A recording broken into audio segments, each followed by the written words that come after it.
Mas minta foto dong. Ya, Mas siapa namanya? Lah, lu tanya apa? Ngapain minta foto? Misalnya MTV balik lagi ke Indonesia dan habis itu mereka milih gue sebagai VJ lagi, I would say no. Jadi artis sombong itu mah biasa.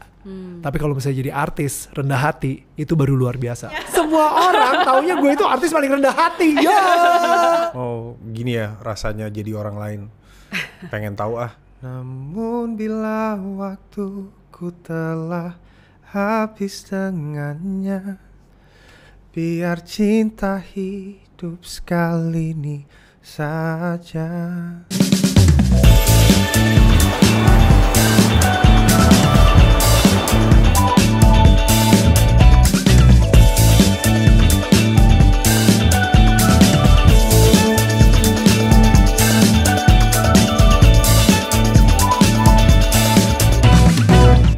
Hey, what's up teman setia, kembali lagi di TS Talks. Well, sama gue Daniel Mananta dan di sini ada Martino Leo. What's up? Yo, and Marian. What's up? Aku pusing nih, legendary VJ loh. Aduh. Legendary VJ akan take over TS Talks. Actually mungkin gue kalau cuti, Luna cuti lo aja kali ya. Gitu ya? Bisa ya Oh kali. iya, kalian sering banget cuti kayaknya kan? Kalian harus traveling Iya. dulu gitu kan? Ini kan Iya. Luna lagi syuting film, gue Iya. lagi sendiri terus. Terus kadang-kadang gue juga butuh cuti. Jadi Oh, kalau iya. Luna sendiri mungkin lo bisa take over. Lu nanti kita pas lagi lari bareng nanti di iya. London. Dia aja host lah. Gue capek lari, dia aja ngomong. Welcome back by the way, Daniel. Yes, thank you for inviting us back. Of course, hi Leo. Hai. Pertama kalinya ke TS Talks, happy banget. Mungkin kalau ngeliat social media udah tahu lah ya nih mereka di sini untuk apa. Tapi I wanna know more about Leo dan juga mungkin catch up sedikit sama Daniel. Sure. Ya kan? This is a very unique combination soalnya. Orang Yep. kan mungkin nggak nyangka buat apa nih di sini ada Daniel, ada Leo gitu ya. Tapi sebelum kita masuk ke film, sebelumnya kalian pernah kenal sebelum project ini? Actually, We go way back. Yeah. Mungkin ceritain kali ketemunya di mana. satu manajer bareng. Iya, sempat satu manajemen dulu. Masa? Iya. Tahun berapa? Ya tahun berapa ya? Lu masuk ke itu tahun berapa ya bro ya? 28. Oh iya 2008 ya? 2009. Snap. Dan kita sempet ke Singapura bareng. Saat itu lagi ada fashion show gitu ya. Dan habis itu kebetulan manajer gua ngajak Leo juga ke situ. Dan I was your personal photographer. no, I don't want to mention that. That's the thing, I don't want to mention But that. it is what it is. Dan ketika gue denger dia nyanyi bareng sama Melly Guslow untuk soundtrack film ADC 2, I was so happy for you. Yeah. Dan abis itu since then untuk karir filmnya dan lain-lain, gue kenal Leo justru lebih banyak dari manajer gue actually, karena setiap kali gue ketemu sama manajer gue, dia selalu consistently honoring Leo, mengangkat banget kayak si Leo orangnya gini-gini segala, dan kayak wow, I know him through the eyes of my manager gitu. It's always positive. Yeah, well, not always positive, but Tapi maksudnya dia dulu jadi penyanyi. When you met him, dia lagi bermusik Iya, atau Iya, udah acting? Lagi berakting tapi nyoba musik gitu. I see. So you identify yourself as a musician or an actor more? An artist. Asik. Yeah. asik. Iman. Ya. Ya benar juga. Anyway, we have a few statements that we want you to choose. Makanya namanya this or that. Okay. Aku akan nampilin 2 pilihan. Leon, Daniel, nanti aku akan minta untuk memilih salah satu. Alright. Oke. First one. Untuk Leo. Yeah. Main di film box office tapi in real life nggak dikenal sebagai aktor, atau lebih dikenal sebagai aktor yang mirip Aryo Bayu? Yang pertama. Main di film box office tapi Yeah. in real life nggak dikenal sebagai aktor. Tapi katanya udah pernah ada some cases pernah di mix up ya. Mix up, iya. Iya. Terus Bahkan kalau di kayak gitu kolam- nanggepin, iya memang saya Bayu, memang saya Aryo gitu. Enggak. Oh enggak. Enggak Kan dong. orang suka iseng. Itu gua. Ada lo apa? Itu gua. Lo itu apa ya dibilang ini? Bang Jo Taslim gitu Jo kan. Taslim. Gue langsung Iya, yang kayak iya, oh iya. sorry, saya baru aja main sama Vin Diesel kemarin, jadi kayak masih agak pegel kemarin itu. Sorry. Yang humble brag dia ya. Yo. Bukan Jo. Jo. Tapi belum pernah seproject sama dia. Sama siapa? Si Bayu. Sultan Agung. Udah Oh, udah pernah. Oh, 2 oke. project malah waktu itu. Oh iya. Jadi- Satu lagi apa ya? Kadet. Oh, Oh, right. kadet. Kadet Oke, 1947. Waktu awal masuk dunia entertainment, sorry Leo ya. Ya. Ternyata acting pernah sinetron juga. Pernah. Sinetron, ada film pendek, film panjang ya. Pertama film pendek dulu apa sinetron dulu? Sinetron dulu. Waktu itu awal mulanya itu di tahun 2005. Itu barengan sama Didi Riyadi, satu manajemen juga. Sama siapa? Didi Riyadi. Oh, Didi, satu manajemen Didi sama gue juga. Elemen. Ya, Didi Riyadi. Yo, Didi Elemen. Yo, Ini manajemennya hits ya? Ya lumayan. Johan Yahya, there you go. Like just a little plug for Masih you. nggak sih kalian di manajemen ini? Gua masih, Leo udah enggak. Oh, hits ya. Oke. Dan debut film pertama langsung tahu, oh I like acting, I wanna continue as an actor gitu. Iya. Oke. Awalnya gini ya rasanya jadi orang lain. Pengen tahu mau jadi apa lagi Role yang yang bisa berbeda-beda.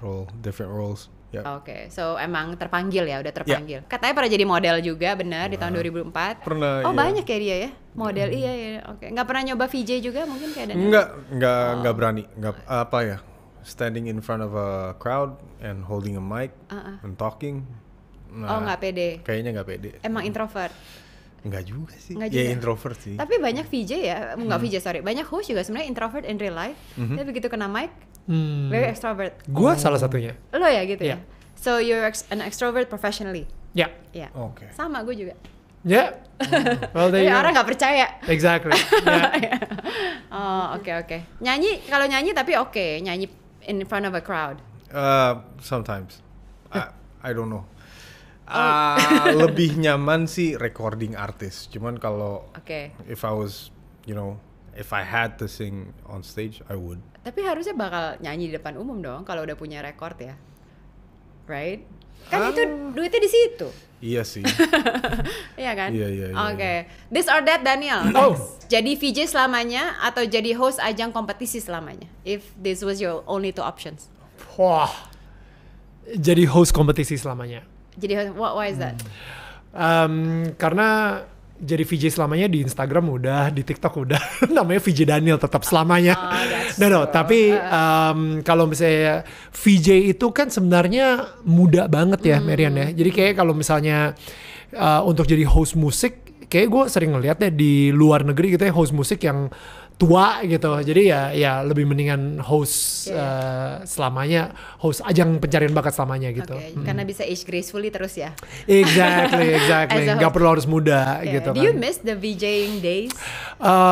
Yes, I think what's funny is like gue lagi ngebersihin hard drive gue. Jadi banyak banget tuh foto-foto zaman dulu tuh. Ada fotonya Luna yang Iya. Gue udah pernah lihat. Gue lihat. zaman-zaman kita di karaoke gitu misalnya rame-rame sama teman-teman.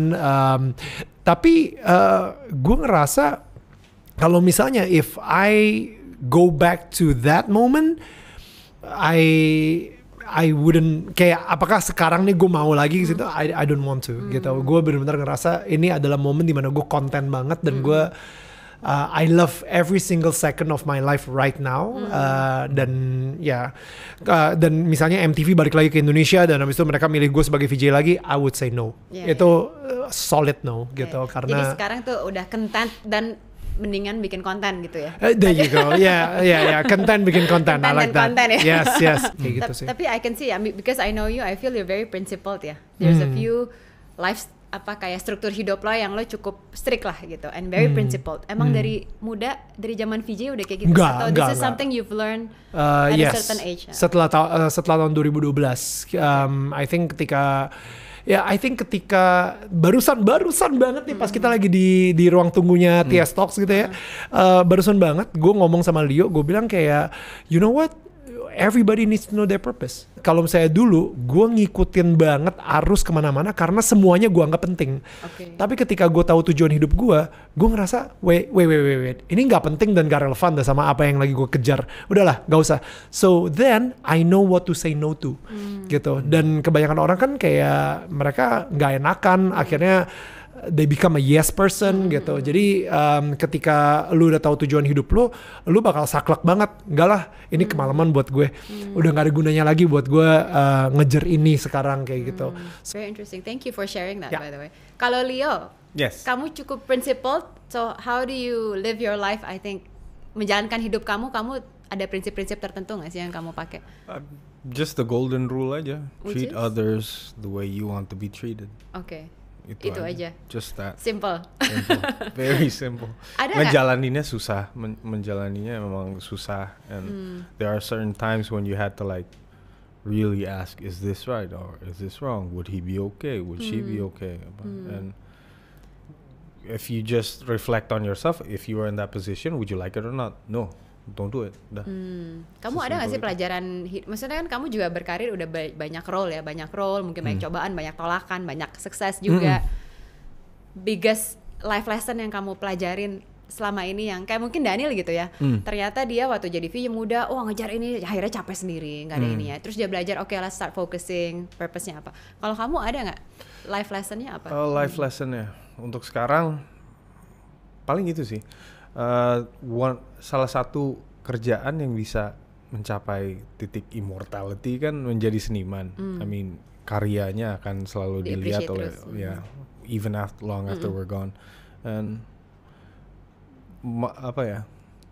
trying my best to reach that point aja. Okay. Gitu. At least berguna buat lingkungan. Terus abis itu nothing lasts forever. Gitu aja. Jadi karyanya bisa dinikmati, di-appreciate, dan digunakan tapi oleh banyak orang bisa, sampai kekal gitu kan. Interesting. Seniman banget. Seniman banget. Okay, so question to you both, this or that. Ada dua pilihan. Yang pertama adalah tukar hidup dalam sehari dengan orang biasa yang tidak di entertainment, atau tukar hidup dengan orang yang paling terkenal di dunia. Tapi gue ngerasa gue orang biasa loh. Iya, gitu. Jadi maksud gue kalau misalnya dibilang suruh tukar hidup dengan orang biasa yang tidak udah terkenal, biasa, itu kayaknya udah biasa gitu kan. That's just us gitu. So pertanyaan adalah, would you switch places sama orang yang paling terkenal di dunia? No. For one day? No. I will. Yeah, just to see. Just to see what it feels like. What it feels like. Just to see. Kalau sehari mah oke lah. Karena lu besoknya kenapa pulang lagi. Lu kenapa enggak? I love my life so much. Ya. Okay. Tapi cuma me too. I love my life so much gitu. Cuma maksudnya ini cuma sehari aja gitu. Masa nggak penasaran? Pasti penasaran loh. Penasaran maraton. Masuk dia penasaran. Ya. No? Enggak ya? Cukup ya? Lu nggak penasaran ya? Orangnya nggak. Who would you wanna be kalau bisa sehari tukeran, Daniel? Wow. I did not expect that. Maybe someone spiritual. Enggak juga. Gue mikirnya Taylor Swift gitu kan.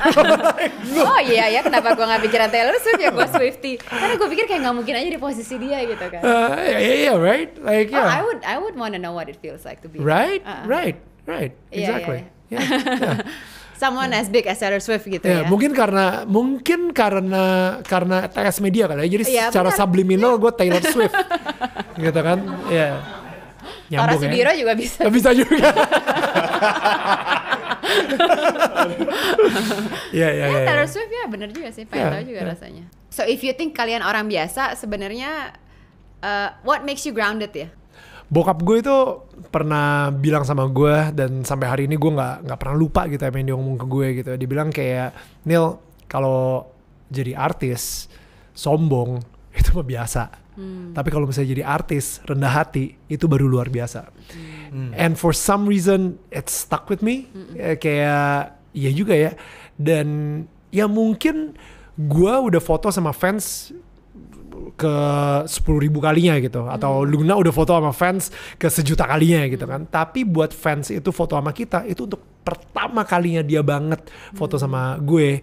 Jadi I think untuk gue kayak sebisa mungkin dengan bakat acting gue yang tidak selio gitu ya, tapi minimal I need to act passionate gitu. Kayak ketika dia minta foto sama gue, oke, yuk, boleh banget, ayo gitu, and everything. Karena gue harus inget banget, ya mungkin gue udah ke berapa puluh ribu kali foto sama fans, tapi dia benar-benar excited banget ketemu gue untuk pertama kalinya gitu kan. So itu sih yang gue sebisa mungkin keep in myself gitu. And another thing, gue ada satu momen ketika gue baru jadi host buat The Voice Indonesia. Dan di situ gue inget banget, gue di balkon apartemen gue buka bir gitu. Habis itu gue yang kayak, Tuhan, Thank you ya. Gue nggak tahu lagi nih, maksudnya siapa ya di dunia ini yang jadi host buat Indonesian Idol sama jadi host buat The Voice gitu. That's like, it's a privilege. I think it's a privilege gitu. Man, thank God for this fame, right? Ketika gue ngomong thank God for this fame, itu di hati gue tuh ada bisikan gitu bilang kayak, so what are you gonna do with the fame that I have given you? Itu bener-bener bro, itu kayak gue kegampar banget sih di situ. Gue yang kayak bener-bener, oh wow, pertama fame adalah sesuatu yang diberikan sama Tuhan. Karena banyak banget orang yang lebih ganteng dari gue, lebih lucu dari gue, lebih menarik dari gue, dan lebih articulate dari gue sebagai presenter. Tapi mereka nggak famous gitu. Seperti yang lu bilang, Daniel Mananta is a household name, and itu sebuah berkat banget dari Tuhan gitu, bukan karena kehebatan gue atau kemampuan gue.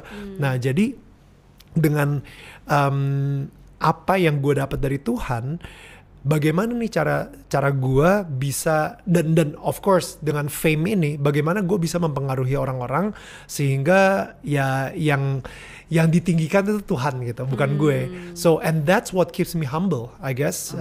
Ya nggak tahu ya, gue ngomong that's what keeps me humble guys, itu kayak gue humble gitu. Jadi itu yang bikin gue rendah hati, tau gak sih lo?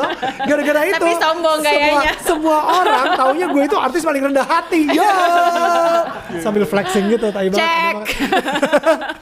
Leo gimana kalau kamu, menurut kamu tentang popularitas, tentang fame, how do you see it? Kan orang perspektifnya beda-beda ya. Ya itu, it could be a good thing, it could be a bad thing. You can, apa ya, nggak semua orang bisa nerima itu sih. And for me, do I like it? I do. But ya balik lagi yang tadi Kak Daniel bilang, what am I gonna do with this? Gitu. Purpose-nya itu gue sampai sekarang belum nemuin. Masih mencari ya? Yeah, do I be a voice for them, for siapa atau buat siapa? I haven't found that yet. Purpose searching apa soul searching ya itu ya? Purpose searching ya. Kalau soul searching tinggal ke Korea aja sih, kan soul. Loh. That joke. Wow. That joke being That spoken joke. by a mom. Mama's jokes ya. Joke. Tapi sekarang do you feel kamu udah di level dimana kamu popular or famous or getting recognized, atau you still feel belum? Belum. Karena sampai sekarang I don't know if this is a good thing or bad thing. Mas minta foto dong. Ya. Mas siapa namanya? Lah lu tadi ngapain minta foto? Kan Mungkin kesel. kayak nanti harus pakai t-shirt namanya dia gitu. Oke. Jadi ya for you ya, is it important buat kamu to be recognized? To be recognized, public? no, but to be a voice for something, I think it is. Yeah. It's more important than Yeah. ya. Karena ada loh, I mean I've spoken to different celebrities, ada yang memang gue pengen terkenal gitu, and it's okay gitu. Yeah. Karena kadang-kadang they come from something yang mungkin very humble, yang dari misalnya dari rural area mana, so for them I want to be known gitu, and it's okay. Motivasinya enggak, tapi pertanyaannya motivasi buat apa? I think that's the only thing yang membedakan antara artis yang bertanggung jawab sama yang nggak bertanggung jawab. Karena sekarang lo bikin sensasi aja lo bisa terkenal. Yeah. Benar-benar. Ada yang biasanya dari they started small, mungkin dulu dia dianggap enteng, ya kan? Jadi Dengan kepahitannya jadi to be famous is a way buat dia prove him or herself lah gitu. Betul. So I've heard about this before. Jadi ya orang kan purpose-nya beda-beda ya. Menjadi seniman tuh beda-beda purpose-nya. Oke. This or that berikutnya untuk kalian juga nih dua-duanya. Okay.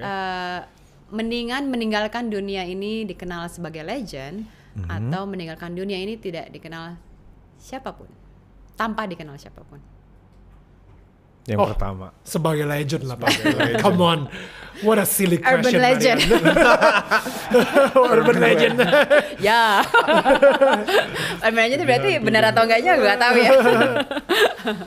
Urban legend in a positive way lah ya. So if you were to leave this world as a legend, pengennya dikenang sebagai orang seperti apa? Mungkin Leo dulu deh. Hard worker, inspirator kali ya. Hardworking, inspirator sama a voice. A voice ya. Yeah. Anyone yang udah nggak ada di dunia ini yang you feel like pengen dikenang sebagai kayak tuh orang gitu, ada nggak? Siapa ya? Promosi film. Ya, Bung Glenn. Oh wow. Mau nggak mau harus jawab. Wow. Enggak, beneran. Glenn Fredly. Yeah. Wow. Yang wow. filmnya mau keluar itu tanggal 25 April ini. Iya, bener. Oh wow. Akan panjang kok pertanyaan tentang itu. Oh gitu. Kebetulan sekali. Produsernya. Produsernya.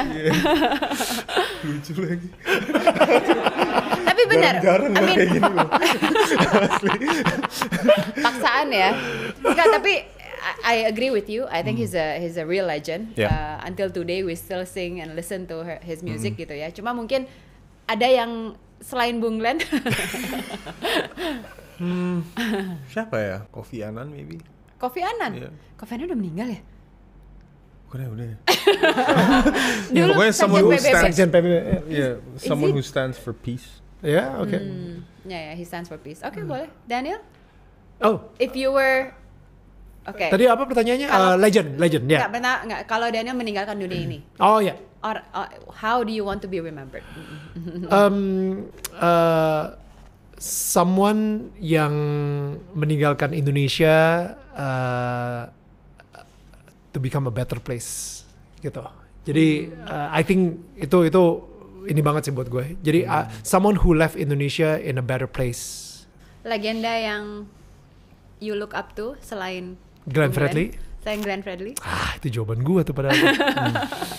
Legenda yang I really look up to, Jesus. Obviously, Jesus Christ. Dan mungkin karena gini, karena you know, kalau misalnya kita gue baca buku judulnya The Genius of Jesus gitu. Jadi kayak dia nanya, kalau misalnya lo ngomongin Michael Jordan, lo tahu dong dia geniusnya in basketball gitu. Nah kalau misalnya kita ngomongin Tiger Woods, his genius in golf gitu. Einstein genius in science. Abis itu ada siapa tuh, Stephen Hawking genius in quantum physics and whatnot gitu ya. Nah tapi kalau misalnya Jesus, dia itu genius di bidang apa? You know, di pertuhanan. So I think for me, dan ketika gue baca buku itu, gue langsung mikir ya, tadinya jawaban gue adalah itu di pertuhanan of course gitu, tapi ternyata no, he's genius in being human, in being the perfect human, the ideal human, gitu, the human yang mau sacrifice dan mau ngelayanin and like I think that's the ideal. Of course, gak gampang untuk bisa di situ. Cuman cannot like, be perfect, yeah, yang pasti. exactly.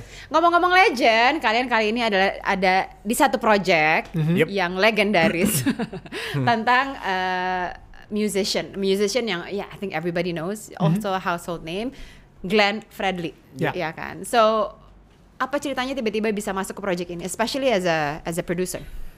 Okay. So ini kejadiannya di tahun 2022, tepatnya di bulan Januari. Gue lagi tidur jam 1 pagi. Gue ingat banget Noam, anak gue, masuk dan dia tidur di tengah-tengah antara gue sama istri gue. Dan karena dia itu tidurnya itu gaya-gaya ninja, gue kayak kesodok sama sikutnya dia, sama lututnya dia, sampai akhirnya gue kebangun dan gue gak bisa tidur lagi. Akhirnya gue memutuskan untuk pindah ke ruang tamu. Nah di situ gue masih gak bisa tidur. Gue kayak bolak-balik dan di situ gue selama gue lagi bolak-balik dan gak bisa tidur itu, lagunya Bung Glenn Fredly yang Januari itu stuck di kepala gue. Padahal sebelumnya itu nggak ada, gue nggak denger lagu itu, gue nggak di radio juga nggak ada gitu. Gue kalau nggak salah gue baru balik dari Bali ke Jakarta, jadi naik pesawat dan lain-lain, jadi gue nggak kepikiran Glenn sama sekali. Nah terjadilah dialog tengah malam antara gue sama Tuhan. Gue tanya, Tuhan ini maksudnya apa? Kenapa ada lagu Bung Glenn yang Januari ini stuck di kepala gue gitu, dan di situ ada kayak semacam bisikan di hati gue gitu yang bilang bikinin film soal Glenn Fredly. What? I know. So I know. And I think that's the beauty about being spiritual. Kayak that's the beauty, kayak lu mempunyai hubungan atau intimacy sama Tuhan seperti itu, sehingga kayak kayak tadi gue bilang gitu, lu dikasih purpose, lu dikasih calling, dan gue menjadikan si purpose itu selama 3 tahun ke depan sampai tahun 2024 ini. Well, bukan 3 tahun sih, 2 tahun ya. Jadi dari 2022 sampai ya bulan April, 25 April 2024 akan tayang. Gila, ini gue bakal nangis sih pas nanti kita tayang Glenn Fredly gitu. So, ya. Jadi intinya kan berarti kan you're more alert lah ya. Oke, ini kayaknya panggilan gue nih untuk bikin biopic about Glenn. First thing you do next morning, telepon siapa, reach out ke siapa to make this project a reality, to start this project. Angga Siapa? Angga Sasongko. Angga Sasongko. Betul. Okay. Jadi pada dialog yang sama dengan Tuhan itu, gue ngomong, Tuhan kenapa gue? Gitu. Harusnya Angga dong. Gak dijawab. Ya, karena lo tahu gitu ya. Ngomongnya sama lo gitu. Gue makanya dan gak dijawab. Ya udah akhirnya besoknya gue telepon Angga langsung. Gak, bro, gue mau ini nih jadi gue ceritain lah, kemarin malam gue nggak bisa tidur dan habis itu bla bla bla, dan kayaknya gue pengen ngeproduserin film Glenn Fredly, gimana bro? Nah, Angga bilang kayak, aduh bro, selama beberapa tahun ke depan nih gue lumayan sibuk sih, banyak film yang udah ini, kayaknya sulit nih untuk masukin Glenn juga ke sini gitu. Maybe the timing is not right. Ya, jadi akhirnya ya udah, oke bro, thank you. So then gue tadinya sih udah mulai sedikit demi sedikit kayak melupakan gitu ya. Angga bilang kayak, Neil, kalau misalnya lu mau lebih memperdalam lagi, ya udah coba tanya Tompi deh gitu. Dia sebenarnya udah punya skripnya tuh, kayak dia sempat ngobrol sama Bung Glenn. Oke, gue jujur udah agak melupakan sampai gue lagi latihan lari di GBK, dan gue di GBK itu lumayan sering ya, kayak kita sering banget ketemu di GBK juga gitu. Gue lagi latihan lari di GBK, untuk pertama kalinya gue ketemu sama Tompi, dia lagi jalan-jalan di GBK. Masa? Exactly. Itu setelah beberapa minggu atau bahkan mungkin setelah sebulan lebih gitu. Gue ketemu Tompi, Tom, wah gila lo, pandemi lo lagi panen ya bro ya. Dia bilang kayak, iya nggak ngerti nih, orang pada stres ngeliat kaca. Pada operasi plastik semua. Nah akhirnya gue bilang sama Tommy, oke Tom, hati-hati ya bro ya, oke yuk see you, sukses terus. Oke. Gue udah mau masuk mobil, tiba-tiba suara bisikan itu kenceng lagi. Tanya Tommy soal film Glenn Fredly. Gue ngejar, gue like literally, Tompi, gue ngejar dia. Kenapa? Hidung lu mau gue operasi? Gak ada masalah, gue cukup secure dengan hidung gue. Gue pengen ngomongin soal film Glenn Fredly. Ya udah, akhirnya dia bilang, iya sih gini segala, dan sempat gue bikin cerita tentang masa kecilnya Glenn. Tompi bilang kayak gitu. Oh oke. Ya udah, gue pulang ke rumah, gue mikir, Tuhan, apa bener nih kita pengen ngangkat tentang masa kecilnya Bung Glenn aja gitu. Akhirnya di situ mulai tumbuh tuh pertanyaan. Tapi akhirnya gue ngeliat film Elvis, trailer dari film Elvis. Yang Austin Butler. Exactly, dan itu jawaban dari Tuhan buat gue. Ketika Elvis ngomong, if it's too dangerous to speak, sing. Dia bilang kayak gitu. Jadi di situ gue langsung kayak connect, apa sesuatu yang sangat bahaya untuk seorang Bung Glenn ucapkan, akhirnya dia memilih lagu dinyanyikan dan menyuarakan hal tersebut gitu, yang terlalu bahaya untuk diucapkan. Di situ gue research dan tentang Ambon, dan disitulah kita dapat tema besarnya gitu, bahwa Glenn ini mempunyai sebuah motivasi dan cinta yang luar biasa untuk Ambon. Nah baru gue ketemu sama keluarganya. I see. Dan gue inget gue ceritain tentang pembicaraan gue dengan Tuhan dan lain-lain, dan habis itu gue ngomong, dan itu adiknya Glenn nangis, namanya Moses. Dia nangis dan dia bilang, yuk kita ketemuan. Ketika kita ketemuan, ternyata setelah kita research, Glenn mempunyai dia mempunyai sebuah rasa kayak tadi tuh yang Marian bilang, motivasi yang cukup salah gitu untuk menyatukan Ambon, karena ternyata motivasi itu berakar dari kepahitannya dia bersama ayahnya gitu.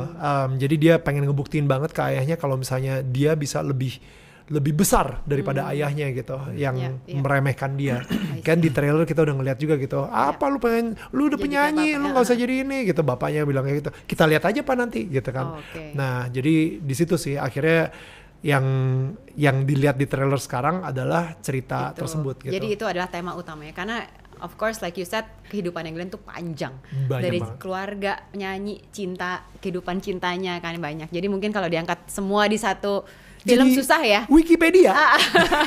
Panjang banget. Nah, ceritanya Leo nih. Ya, you are the one playing as Glenn Fredly. Iya. Leo ngerasanya gimana waktu pertama kali ditawarin? Waktu itu emang apa ya, sempat ngerasa minder ya, terus tapi nggak tahu kenapa skrip ini emang memanggil. In a way kan gue orang Ambon tapi gue detached banget sama roots Ambon. Oh, maybe this is what I have to do from this from this project. Kenali lagi rootsnya, pahamin lagi kenapa. And ya udah, I said yes to it. Emang ada hubungan darah sama ada Glenn? dan itu pun setelah 2 hari apa berapa hari gitu sebelum mulai syuting. Jadi waktu itu ada konser Tanda Mata tanggal 30 September 2023. I was appointed to be the host. Terus I bombed, by the way. Not good at Harusnya it. belajar dari And I Mr. will VJ never do dong. it again. Terus udah gitu, udah selesai gitu, Kak Uci, adiknya Bung Glenn datang. Yo, kamu punya adik nggak? Punya kakak nggak namanya Igo? Iya punya. Oh, kita tuh saudara. Hah? Maksudnya gimana? Kita saudaraan? Iya dari from your dad side katanya. Oh gitu. Your big brother pernah dibawa sama Bung to my house, diceritain lah, dikasih tahu sama Bung Glenn kalau kan emang dulu my big brother dia di musik, me I was on camera and everything gitu. Tapi Jadi kita emang nggak pernah silsilahnya ketemu. tuh gimana, kayak second cousin? Nah, jadi kakek-kakeknya ada kakak atau kakek dari kakek-kakek. Oh, kakek benar ya? Berarti second cousin loh. Second cousin, berarti itu ya. kok saudara banget. Oh. Itu saudara banget lah, berarti kan ininya masih sama gitu rootsnya. So obviously kan dengan membuat cerita tentang Glenn Fredly pasti kan ketemu keluarga tadi yang kata Daniel bilang. You also meet the family kan? I met the family, dari istrinya, dari siblingsnya tadi kan. Mereka kesan pertama apa ketemu Leo? Oh mirip nih, oh bisa nih gitu, gimana? Ale mantap katanya itu. Ale Oh kita mantap. doang. Iya. Oh Mereka mantap. lebih ke speechless sih, apalagi pas waktu adegan pernikahan tuh. Mereka wih. I'm like, apa sih? Tolong kami malu gitu. Oh gitu, tapi Yeah. mereka ini nggak sih ngasih kayak tips, misalnya Tips. waktu syuting ada tapi mereka hadir when you were doing scenes. Main cuman untuk ada. check up, hi, and then mereka cabut Oh lagi. cuma terus visit. So how do you learn about Glenn actually? Gerak-geriknya gitu gerak-geriknya dikasih video 64 gigabytes of video of him. Footage. Ya. Terus abis itu interview sama beberapa orang yang mengenal Bung as a person, not as a star only. Iya. Terus udah sih itu aja. Jadi nontonin video-video. Nontonin videonya, ketemu, interview sama Rio Febrian, Mbak Ika, Kak Ayu, Baku Cakar Lama, Baku Cakar Baru. Dan, So apa dari yang kamu lihat dari footage ya? Apa gesture atau special karakternya seorang Glenn Fredly yang di pick up dari nonton footage? soft spoken, terus he has this swag yang dia tahu harus ngomong apa, dan kalau misalnya nih he has this way of talking di mana awalnya orang itu marah sama dia, and once he start talking dia langsung ramah. That's like God given, man. Iya. Terus ya it's just the way dia membawa dirinya, and he's a hugger. Oh gitu. Mau baru kenal mau apa, tapi hanya kepada laki ya. Oh. Yeah. Gak apa-apa juga kok lagi gak ada Yeah. kelar. He's a hugger, very friendly. Terus kalau urusan nyanyi kan lagu pasti kan Urusan banyak, nyanyi, ada beberapa lagu yang ada nggak yang di film ini yang harus lip syncin atau apa lagi perform that you have to ini. Jadi kita di sini menggunakan voice actor, namanya LD Victor, dan dia itu mempunyai suara yang benar-benar mirip banget sama Glenn Fredly. Tapi actually ada satu momen sih yang lu nyanyi ada gitu ke Oh, ada, itu ya. that was you, right? That was me. Ya, kita nggak pakai LD, kita nggak iniin sih. Oh, enggak. Kalau yang Kalau itu kan. Oke. Oh gitu. Yeah. Oh itu kalau kayak gitu berarti suara, jadi biasanya dia nyanyi tapi suaranya di dub sama si voice actor. Ya. Oh. Jadi I see. Leo justru ikutin guide-nya si voice actor ini gitu. I see. Gitu ya. Yeah. Oh, interesting. Bisa nyanyiin lagu Glenn nggak sekarang? Sepenggal lagu apalah yang dari like apa yang kemarin sempat dimainin? Namun bila waktuku telah habis dengannya, biar cinta hidup sekali ini saja. Gitu. Wih. Gila. So Daniel, as a producer, what is the most memorable for you to produce this movie? Or apa yang pengen disampaikan lah dari film ini? Gila, Marian, so much. many things. Tapi ada pas di press conference teaser kemarin, bukan yang trailer ya, yang teaser, itu dari semua cast kita itu mereka ngomong kayak, you know what? Kita ngerasa produksi ini terberkati banget. Banyak banget mukjizat yang terjadi dan itu di luar kontrol gue. Tapi semuanya itu membuat film ini menjadi a blast project. Tadi sih. Blast Project itu jadi nggak ada masalah gitu ya filmnya? Ada masalah. Banyak banget. Dikasih jalan keluar terus. Dan nggak tahu dari mana gitu. Itu supernaturally. Yeah. Wow. I like the story that you can tell about Pela Gandong. Gandong ya. Gandong. Apa itu? Jadi there's this one scene, one song that we had to bawain nyanyi karena adegannya itu kita lagi manggung, terus no one had the rights to it. Dan Mas Lukman beranikan diri, ya udah kita take aja dulu. Tapi setelah kita take, langsung cari siapa yang megang rights-nya ya. Dan hari itu kan adegannya konser. So there was 350 orang extras di situ. Dan kebanyakan Ambon semua. Yeah. And then cuk datanglah. Katanya kemarin katanya ada yang nyariin yang punya rights-nya ya. Iya. Saya. Hah? Maksudnya gimana? And she was among the 350. Oh, wow. Dan dia cucu dari Dan- pencipta lagu iya, tersebut. Cucu dari pencipta lagunya, dan hari itu selesai kita bisa take dengan sangat damai Dan dia datang aman. sebagai extras tuh. Iya. Jadi super random.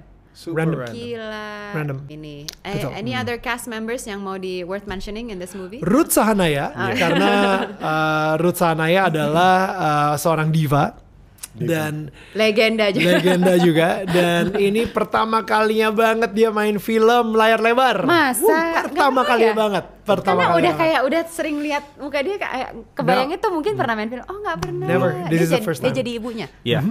Mama Linda. Bucek played so good in this movie as the father, Oke. sebagai ayahnya dari Martino Leo, Dari ayahnya Glenn Glenn. Fredly di film. Abis itu ada Winky Wiryawan. Oh, ada Winky juga, oke. Dia tidak nge-DJ di situ, tapi dia jadi manajernya. Terus Banyak sih. iya. Pokoknya itu yang main cast-nya lah ya. I see. Oke, before we close, bisa promo ke teman setia, kita bisa nonton Glenn Fredly the movie di mana? Oke. Kapan and ajak siapa ya kalau nonton? Ya. Oke. Alright, buat semua teman setia yang lagi nonton, thank you banget udah nonton episode kita ini. Tapi yang pastinya jangan lupa untuk nonton film Glenn Fredly the Movie yang nanti akan tayang tanggal 25 April 2024. Dan yang pastinya kita di situ nanti akan bernostalgia bareng, kita akan nyanyi bareng, dan kita mungkin akan menangis bareng dan mengingat tentang hebatnya seorang Glenn Fredly dan drama keluarga yang tidak pernah diekspos di mana-mana. Yeah. So So ya kita bawa keluarga kalian karena ini filmnya temanya keluarga banget. So ini adalah waktu yang tepat banget untuk membawa keluarga dan menyanyi bareng sama Glenn Fredly the movie. Yep. Yay! Thank you so much Daniel dan Thank juga Leo you, for sharing. Thank you, Very, Marian. as always, ngobrol sama Daniel very enlightening. Kayak banyak ini ya, apa namanya, insight-insight sama ujangan-ujangan baru ya. Dari Daniel, and I'm sure it's very useful for everyone who's watching. Thank you, sukses terus. Semoga menembus 10 juta penonton minimum. Kalau bisa lebih. Kita nggak muluk-muluk Kan ya. minimum 10 juta penonton. I'm very proud of all of you Thank for you, the hard work. Marian. Congratulations. Thank you. Teman setia, jangan lupa nonton ke bioskop, jangan nonton bajakan, nonton dan juga bawa teman-temannya semua. Thank you for watching our episode tonight, and jangan lupa nonton acara-acara Tias Media lainnya, and we'll see you next time. Bye.